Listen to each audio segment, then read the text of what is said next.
Media సోదరులందరికీ కూడా ధన్యవాదాలు తెలియజేస్తూ మరి మన ప్రీతం నేత నారా చంద్రబాబు నాయుడు గారు, అదేవిధంగా ఉప ముఖ్యమంత్రి పవన్ కళ్యాణ్ గారు, ఇవాళ నరేంద్ర మోడీ గారు కూడా మరి విశాఖపట్నం రావడం జరిగింది. ఇటువంటి కార్యక్రమంలో స్వచ్ఛ భారత్ అనే కార్యక్రమాన్ని నరసరావుపేటలో నరేంద్ర మోడీ గారికి మద్దతుగా మేమందరం కూడా నరసరావుపేటలో స్వచ్ఛ భారత్ కార్యక్రమాన్ని మొదలుపెట్టడం జరిగింది.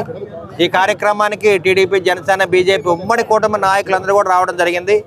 మన పట్టణాన్ని మనమే శుభ్రం చేసుకోవాలి, మన వార్డుని మనమే శుభ్రం చేసుకోవాలి, మన బజార్ని మనమే శుభ్రం చేసుకునే కార్యక్రమాన్ని గడిచిన 6 నెలలుగా మేము ఈ కార్యక్రమాన్ని చేపట్టడం జరిగింది. శానిటరీ వారోత్సవాలు చేస్తూ కాలువల్లో పొడిగి తీయడం జరిగింది. రోడ్లు శుభ్రం చేస్తున్నాము. అదేవిధంగా మలేరియా, డెంగ్యూ రాకుండా మరి కాలువల్లో దోవల మందు కొడటం జరుగుతుందన్నమాట. ఇవన్నీ కూడా మన నరసరావుపేట మున్సిపల్ కమిషనర్ గారు, అధికారులు, అదేవిధంగా మహాశక్తి మహిళలు, వీర మహిళలు అందరూ కూడా టీడీపీ, జనసేన, బీజేపీ ఆధ్వర్యంలో ప్రతిరోజు ఈ కార్యక్రమం చేపట్టడం జరుగుతుంది. ఏదైనా కార్యకర్తలుగా నాయకులు కానీ చంద్రబాబు నాయుడు గారు చెప్పిన విధంగా ప్రతి నెల 31వ తేదీన ఎన్టీఆర్ భరోసా పింఛన్ ఏ విధంగా ఇవ్వడానికి వెళ్తున్నారో అదేవిధంగా ప్రజలందరూ కూడా అధికారులు, ప్రజలు జనాల్లో ఉండాలి. జనాలకు దగ్గరలో ఉండి ఏదైనా సమస్యలు తెలుసుకొని ఎవరికైనా రేషన్ కార్డులు లేవో, పెన్షన్ లేదు, ఇవన్నీ కూడా కనుక్కొని మన బాధ్యతగా మనం చేయాలనే కార్యక్రమాన్ని చేపట్టడం జరిగింది.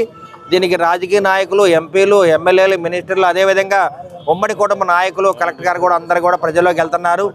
ప్రజలకి ఎటువంటి ఇబ్బంది జరగకుండా మరి 31వ తేదీనే పెన్షన్ ఇవ్వడం జరుగుతుంది.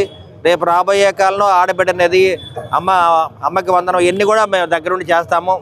ఇవన్నీ కూడా కార్యక్రమాలు ప్రతిదీ దగ్గరుండి చంద్రబాబు నాయుడు గారు ముందుకు తీసుకెళ్తారు. కాబట్టి ఇవాళ రాష్ట్ర ప్రభుత్వం మొత్తం చంద్రబాబు నాయుడు గారు, పవన్ కళ్యాణ్ గారి అండదండలతోటి, మరి నరేంద్ర మోడీ గారి ఆశీస్సులతోటి ప్రతి కార్యక్రమాన్ని అందరూ కూడా సంతోషంగా, కష్టమైన, ఇష్టంగా చేస్తున్నాము.